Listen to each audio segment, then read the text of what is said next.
स्वागत है आपका नेक्स्ट आईएएस की इस खास पेशकश न्यूज़ एंड व्यूज़ में।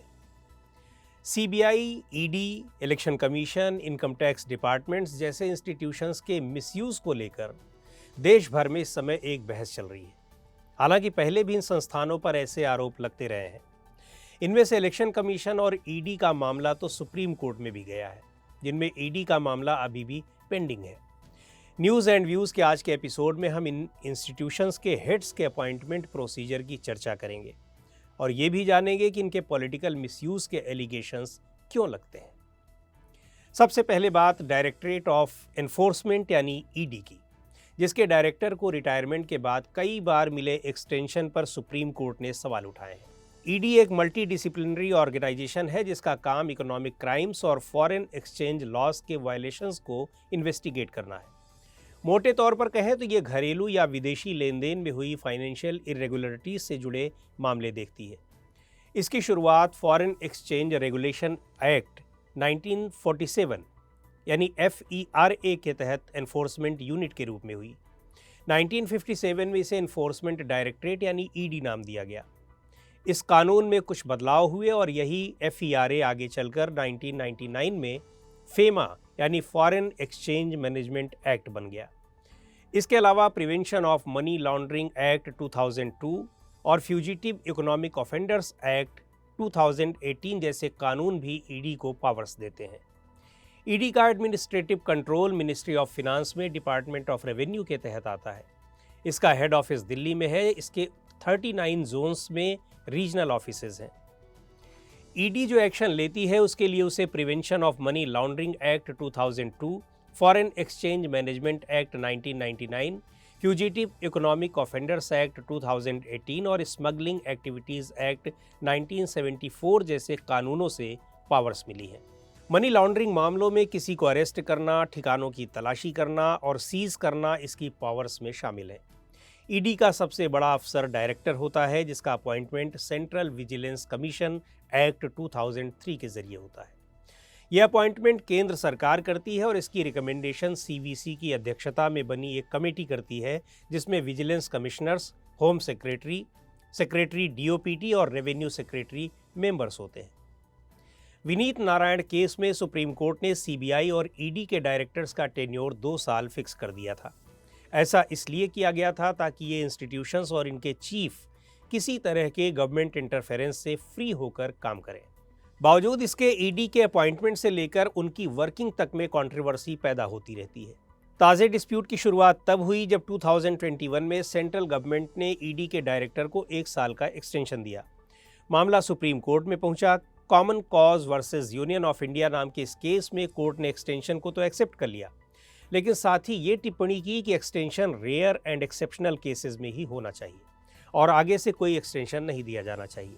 लेकिन 2021 के अंत में ही सुप्रीम कोर्ट के ऑर्डर को बाईपास करते हुए ऑर्डिनेंस लाया गया, जिसके द्वारा सीवीसी एक्ट 2003 को अमेंड कर दिया गया। मामला फिर से सुप्रीम कोर्ट में पहुंचा और पिटिशनर्स ने उसी ऑर्डिनेंस को चैलेंज किया जिसके जरिए पिछले केस को अप्रभावी करने की कोशिश की गई थी। फिलहाल सुप्रीम कोर्ट ने इस मामले में हियरिंग पूरी कर ली है और जजमेंट को रिजर्व कर लिया है। और अब बात इलेक्शन कमीशन की। इसी साल मार्च में सुप्रीम कोर्ट ने रूलिंग दी कि चीफ इलेक्शन कमिश्नर और इलेक्शन कमिश्नर्स का अपॉइंटमेंट एक हाई पावर कमेटी को करना चाहिए। कॉन्स्टिट्यूशन में इलेक्शन कमिश्नर्स के अपॉइंटमेंट का प्रोविज़न आर्टिकल 324 क्लॉज 2 में किया गया है, जिसमें कहा गया है कि इनका अपॉइंटमेंट इस बारे में पार्लियामेंट द्वारा बनाए गए किसी नियम के तहत प्रेसिडेंट द्वारा किया जाएगा। एक बार अपॉइंट होने के बाद इलेक्शन कमिश्नर का टेन्योर 6 साल का होता है, लेकिन वो 65 ईयर्स की एज से ज़्यादा टाइम तक इस पोस्ट पर नहीं रह सकते।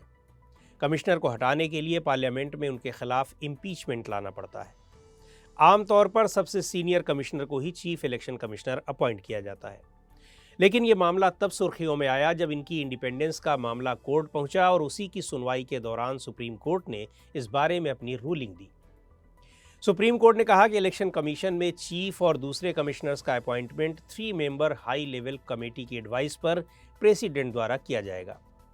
इस हाई पावर कमेटी में prime minister, leader of opposition और चीफ जस्टिस ऑफ इंडिया होंगे, और अगर लीडर ऑफ अपोजिशन का पद खाली है तो leader of the single largest opposition party इसमें शामिल होंगे।